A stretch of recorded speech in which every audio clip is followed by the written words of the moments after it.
મારી દીકરી ઘર છોડીને ભાગી ગઈ કારણ કે મેં તેના વાંકડિયા વાળ માટે યોગ્ય કન્ડિશનર ખરીદવાની ના પાડી દીધી હતી.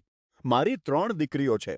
મારી મોટી અને સૌથી નાની દીકરીના વાળ સીધા છે, પણ મારી વચ્ચેની દીકરી અલગ છે, વાંકડિયા સોનેરી વાળ અને લીલી આંખો.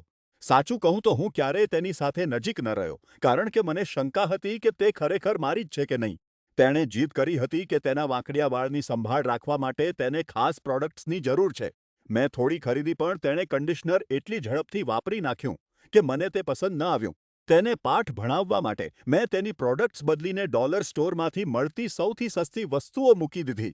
તે ખૂબ જ ગુસ્સે થઈ ગઈ, મને કહેવા લાગી કે હું તેના વાળ બગાડી રહ્યો છું અને મને ક્યારેય સમજાતું જ નથી કે તેની સંભાળ કેવી રીતે રાખવી.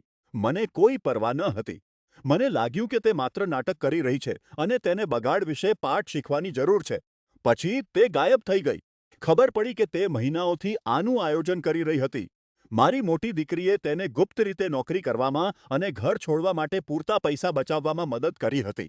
તેણે તેના ડ્રેસરમાં એક ચિઠ્ઠી છોડી હતી, જેમાં લખ્યું હતું કે તે હવે મારી સાથે રહી શકતી નથી. 3 દિવસ પછી અમે તેને તેની માસીના ઘરે શોધી કાઢ્યો.